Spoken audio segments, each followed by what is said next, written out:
So, what I had prepared here was the start of a new series called Restoration. I had some That's a good word, amen. Restoration, rest, restore, repossess. It's all relative. Restoration.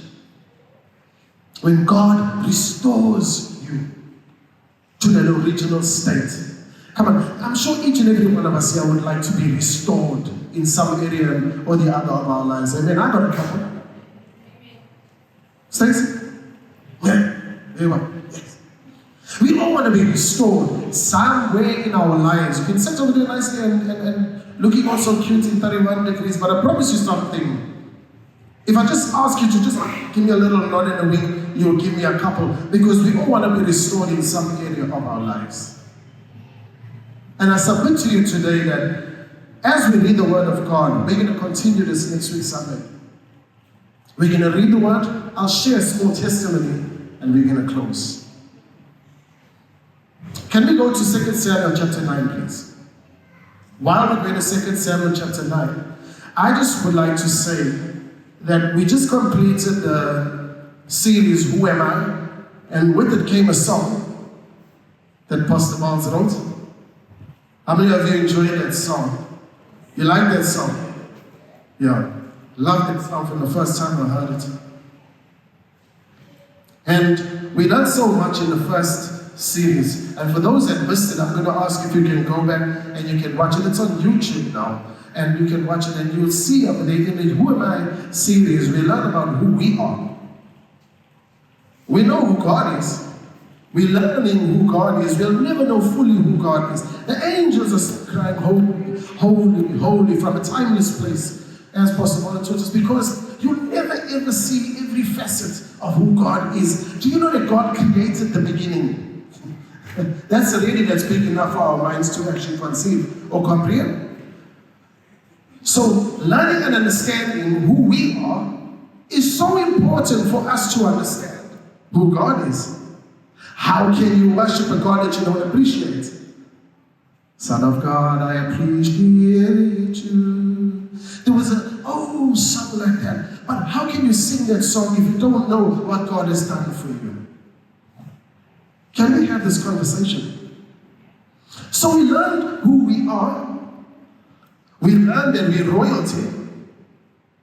We learned that Jesus said, I will give you the keys to the kingdom. And we all thought, no, but that's a statement for when you die, when you go to sleep, and the trumpet sound shuts up, and that's when you get the keys to the kingdom of heaven. No.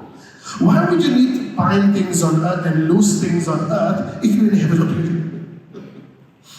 So this is talking about keys while you are walking this earth. And the succession plan is that a king must die for you to be able to give in your keys to the kingdom of heaven. The commonwealth law and constitution of what goes on in heaven, Jesus said in the Our Father, and he said, as it is in heaven, so shall it be on earth. So we have access, like we explained that Queen Elizabeth, who may be sitting in the United Kingdom, when she colonized South Africa, before I was born, there is a thing with the United Kingdom called the Commonwealth. So, whatever good is happening for the United Kingdom, so shall it be in South Africa. Are you getting that sovereignty plan that Jesus was talking about? So, when we were colonized, what had happened is that when you in South Africa, it operated, although in South Africa, like although you're on earth, although in South Africa, stay with me, the law that governed, the constitution that governed the protection for every South African citizen that governed while colonized by the United Kingdom, you are under that protection. No enemy could come in and take advantage of you in South Africa because we were colonized by the Queen. So, here we are on earth, colonized by the kingdom of heaven. That's why he says, whatsoever things you bind on earth you get will be bound in. In other words, they touch you, they must touch me. You get that? In other words, we're not poor up here or in this realm. You're not going to be. So if you're not a citizen of the kingdom of heaven, you can't partake of the citizen rights to the kingdom of heaven. And how does that start? By accepting Jesus Christ as your Lord and Savior. We stop there, almost like now you're ready for death. You remember the story I said about the man that bought a ticket and he just wanted to get home. He didn't have enough, so he waited until the ticket was cheaper, and he thought he bought a cheaper ticket, but it was still the full package deal. So buying the ticket is not enough. Buying the ticket assures you eternal life. Boom, there's it, you got it. So what are you going to do? Go away by Tani Street? Go away by Sailboat? No, you got to live. Because God has got a purpose. Didn't he say it in Jeremiah? There is a purpose for you and I. Here on earth. I'm just beginning to figure out that I thought I knew my purpose. I didn't know my purpose. I'm excited and I'm expectant for whatever God is doing in my life, in your life. So understanding who you are in the kingdom, plugged into Holy Spirit, sets you in a position and a trajectory to understand the next series called the Restoration Series. Somebody give God praise.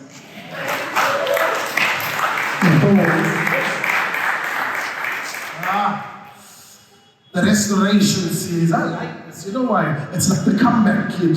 You know the Restoration Series. It's like when you watch the movie and you saw the guy was suffering. And he was suffering so bad next to him. Oh, there he comes.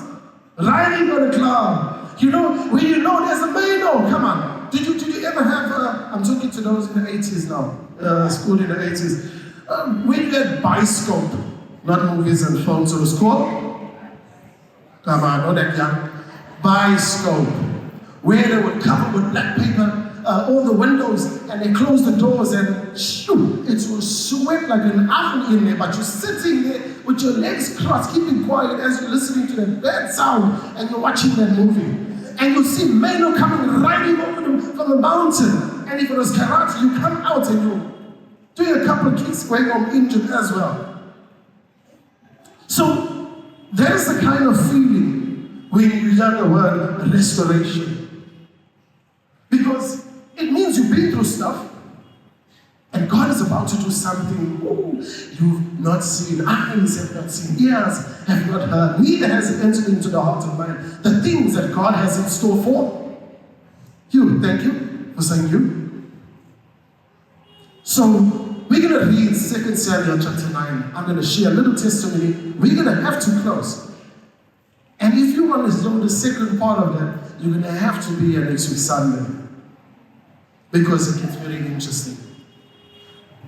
2 Samuel chapter 9. I'm going to read it through just so that it's much quicker because of time as well. Now David said, is there anyone still left from the house of Saul that I may show him kindness for Jonathan's sake? And there was a servant to the house of Saul whose name was Ziba. So when they had called him to David, the king said to him, are you Ziba? He said, at your service. Then the king said, is there not still somebody left from the house of Saul to whom I may show kindness of God? The other version says, for Jonathan's sake. And then Ziba replies and he says, there's still another son of Jonathan's, but his name in his feet. Next verse. So the king said to him, where is he? And Ziba said to the king, indeed, he is in the house of Machir, the son of Ammiel, in Lo Debar. Then King David sent and brought him out of the house of Machir, and the son of Ammiel in Lo Debar. Now when Mephibosheth, that's his name, when Mephibosheth, the son of Jonathan, the son of Saul, had come to David, he fell on his face and prostrated himself, and then David said, Mephibosheth. And he answered, here is your servant. The next verse. So David said to him, do not fear, I will show kindness for Jonathan's sake, and so forth. Please, can we go to the next verse? Then he bowed himself, and he basically is saying to the king here, what makes you do this for a dog like me? I'm nothing but a dog. Next verse. And the king called Ziba. Ziba was Saul's servant. Ziba served Saul. Saul's dead. Jonathan's dead. But Ziba's still in the castle. And Mephibosheth is in Lo Debar. Something wrong here. And then David says to Ziba, you see, everything that belongs to Saul, I'm paraphrasing here. Everything that belongs to Saul. You've been lavishing all these years. You're not saying anything. You didn't even tell me about Mephibosheth. Everything that belonged to him is now going to be Mephibosheth and his families. And he'll sit and he'll eat at my table, the king's table. You, your 15 sons, and your 20 servants will bow to him, will serve him. And Ziba says, as the king wishes. Remember that man that looked up the 10 dogs for Queen Elizabeth? The example I gave 2 weeks ago? And the minute the queen came and he said, Your Majesty, Ziba is a bad servant. Let's pray. Father, I thank you for your word. May it find roots in our hearts. Help it to set our positioning. As I do my best to articulate this word, God, decrease me, lower me down, help me to retreat. Holy Spirit, take over. As we set a foundation for what we'll build next week in the restoration series, oh God, for it is your will that we know who you are. It is your will that we know who we are. And knowing who we are is not enough, because some of us are in a fallen state. Some of us have been dropped. Some of us have dropped ourselves. Some of us, the economy dropped us. Some of us, our hearts were dropped. So help us, oh God, that this word will build a fire of hope within us once again. And the church said, Amen. Amen. The year was 1999. I was living in a one-bedroom, flea-infested outbuilding in Meerbank, Warragul Road, paying about 400 rand a month rent. It was so badly built, the foundations were exposed in one of the rooms because we were living in a basement. I had no shoes. The only pair of shoes I had was the ones that basically had holes underneath them. The soles had been eaten from the only pair of shoes that I had. And as a result of that, my socks, all my socks, had holes in the very same place. I had just given my heart to the Lord at that time. Walking to church from Warragul Road all the way down to our church that was in Lansdowne roadside. And I didn't mind. I found a new life. I'd given my heart to Jesus. I was just happy to be escaping that world of damage. And as a result, I would pick my son up because his shoes were open in front. So he'd gather sand and stones, and then he'd complain or cry because he was like only about 3 or 4 years old, and I'd pick him up and I'd put him on my shoulders because we were in church. I was happy. Why? Nothing good has happened. Nothing good ever happened for me. We could still laugh in that state. Down his legs had probably like about hundreds and hundreds of flea bites. And so did my other children. But we laughed at that.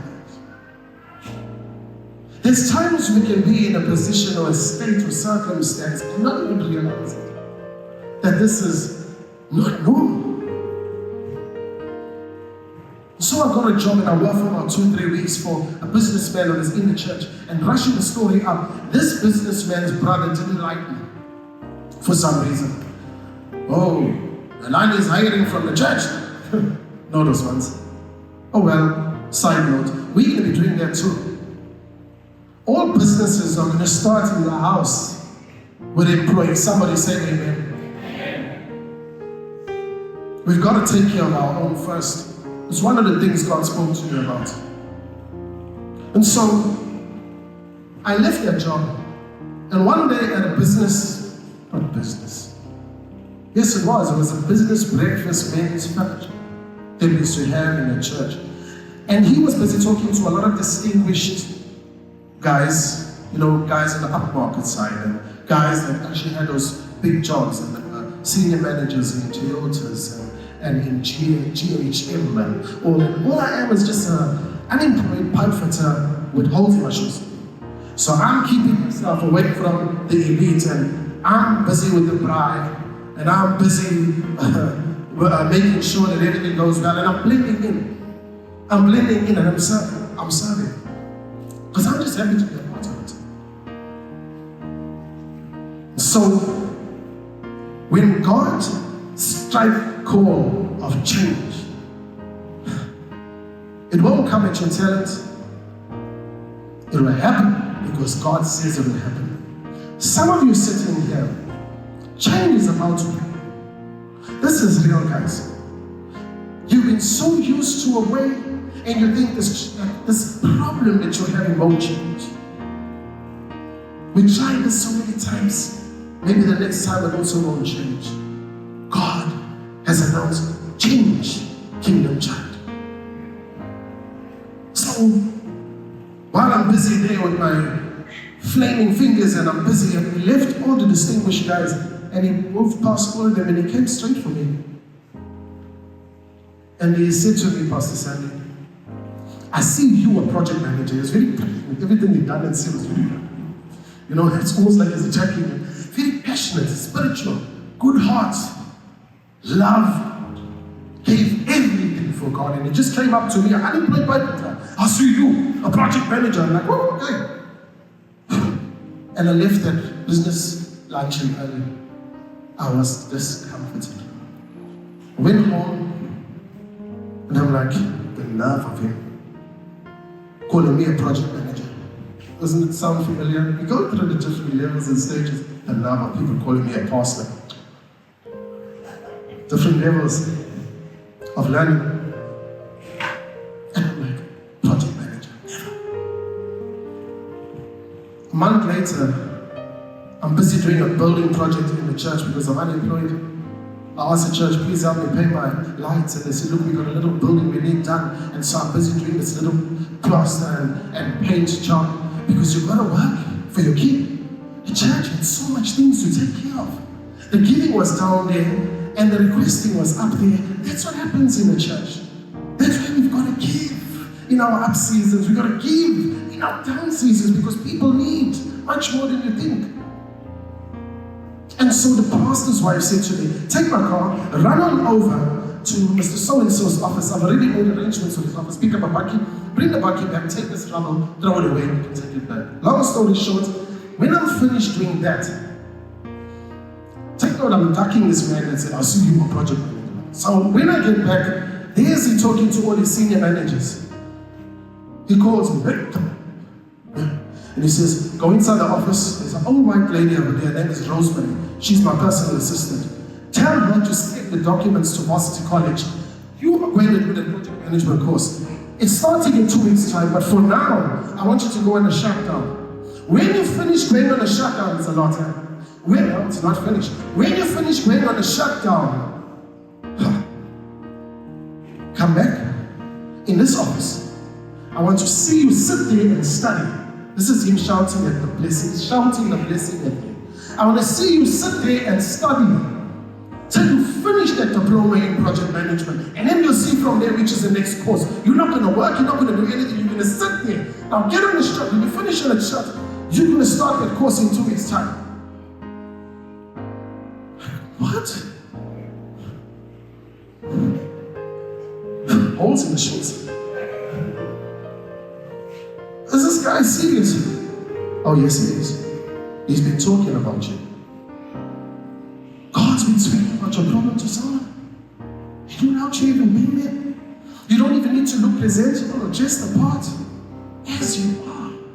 He's prepared it like he did for Mephibosheth.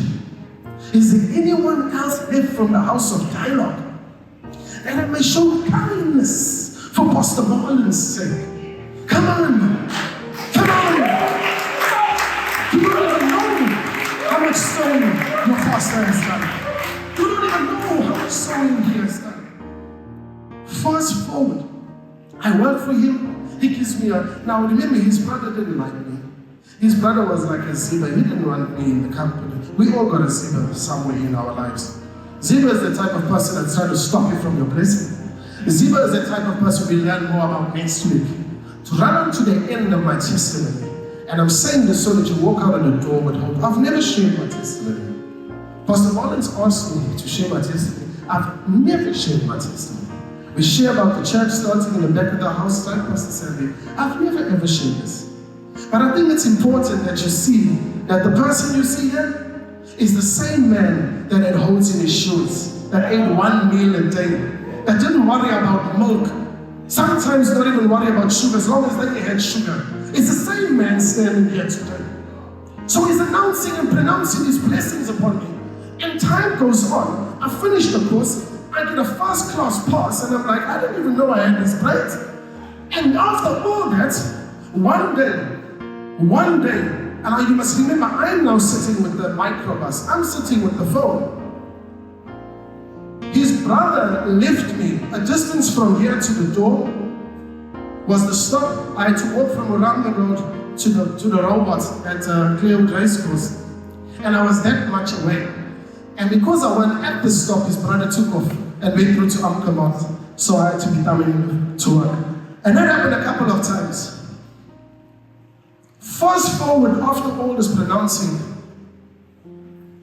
he had fired his brother for something else, so he put his brother off. And I'm now sitting with the microbus that left me. I'm sitting with the phone. And the brother comes back to work and he needs to use the microbus, and then his own brother says, "Come and ask David. Go and ask David." I got a very soft heart. God gave it to me. I didn't make this thing. He ended up such a very good friend of mine, that old man, from wanting to kick me out. Although he was working under me, I brought him in. I loved him as an old man. He could cry, he could talk to me. I wasn't looking for vengeance. What's going to get me? I'm moving forward. I can't be worrying about the Zibas. I can't. And to end the testimony, one day it was so overwhelming because you must know, he took me shopping. Okay, I wasn't in the holy shoes anymore because he took me shopping. He said, "Come, let's go for clothes." But it bought me everything that he was wearing. I'm not saved. He wore khaki pants. He wore shirts like this. See where I got it from? And he cut his hair in a certain Peebo Bryson type of hairstyle for the 1970 people. Peebo Bryson, he cut his hair in that fashion. He even took me to a salon in Windermere, where those ladies just knew him. They just used to lavish around him when he used to walk in. Come in, come in. And then he says, him too. Cut his hair just like mine. We walked out of there like a mini-me next to him. But I felt good. And he told me, "You better carry yourself like you're a boss now." And I'm like, "Okay, all right, boss, I will." Hey, divorce the mentality of the artisan. You're now a senior manager in my business. Okay. And he would go on holidays. When he went on holidays, he would leave his keys to his house to me. He'd say to me, "Drop him off." I didn't own a car. I was driving his stuff. Everything I was driving was his stuff. And he'd say, "I'm flying to Cape Town for the week and I'll be back. Pick me up Monday at the airport, drop me off at the airport, and then grab his E-Class keys, brand new keys. And I'm driving to my little duplex flat that we bought because of him. Again, God using him. And the E-class parked outside, because it says keep it for the weekend. The E-class could buy about 4 of those duplexes. It just didn't make sense. But God just said, I'm going to lavish you and show you rest. I'm going to give you rest. So, one day it got too much for me and I closed with this. It got too much.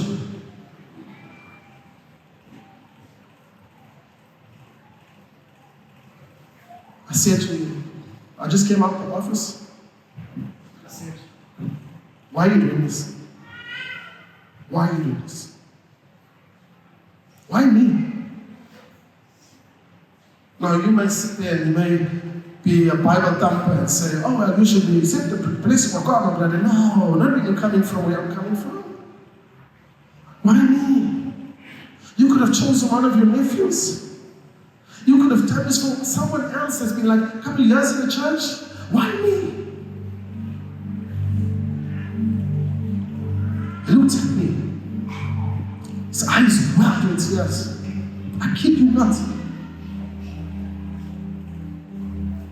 This is a guy that bought me a recording studio, a guy that paid for my children's education, a guy that took us on holiday 5-star. I couldn't even afford.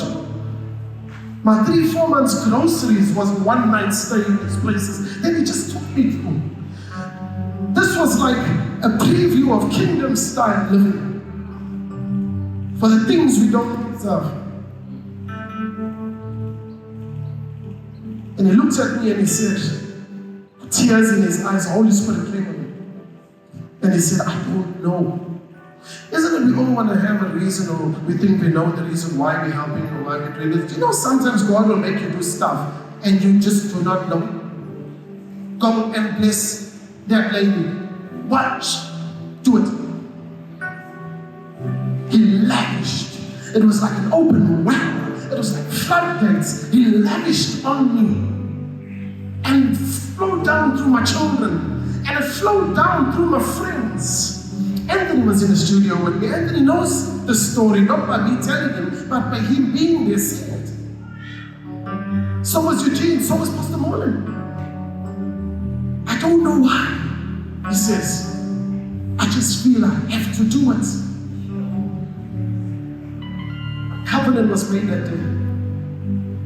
This week, you'll hear about, as the years went, and the market crashed and his business started to go down. And it was at that time, dialogue was starting in the back of our house. And my business was starting to come up. And the answer to I don't know why in 2001, when I cried outside his office, was answered in 2017 when he walked back into my life and the roles were reversed. What he sowed in 2001 came back flooding in 2017 when he needed it most. Somebody give God praise.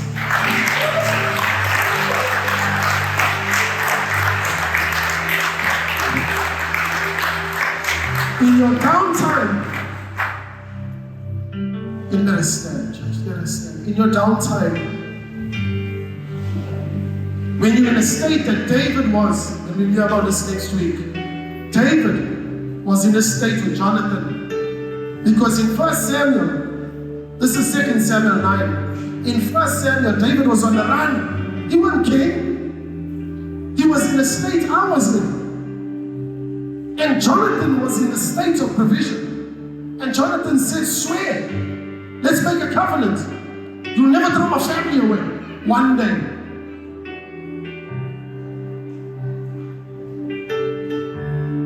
When we're down and we make promises, remember them when we're up. And to those that are up, look around. You may be in a position like my boss, and maybe you need to invest and sow into somebody right now that's sitting so close to you, because you might need it one day. I don't know what you can take away from this message. I'm leaving Holy Spirit to bullet point it for you, because for each person it means something different. Open your hearts, guys. So as we close as part 1 of 2 of the fallen kings. Next week, we'll hear how this ties in to the conclusion. Let's lift our hands and pray. Father, we want to thank you for this time. We thank you that we can be found in your presence, because you said in your presence there's a fullness of joy, and at your right hand you promised that there is pleasures forevermore. Now, it is hard for us, oh God, to recite that, believe that when we are going through stuff. So I'm asking right now, Father, that those that have, hear what you're saying, and those that have not, get ready, get prepared for what God is about to do for you. God is about to turn your situation around, whatever it is. We all got that one thing that right now you cannot do in your own strength.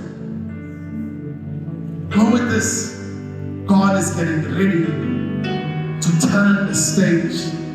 He's been setting it behind the scenes for a long time now. The curtains are about to open, and what you're about to see is a table prepared, already prepared, just for you. Just for you.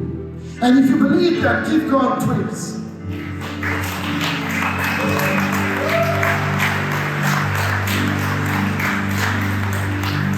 You may be a king, but somebody dropped you. You may be a king, but you may be feeling fallen. Next week,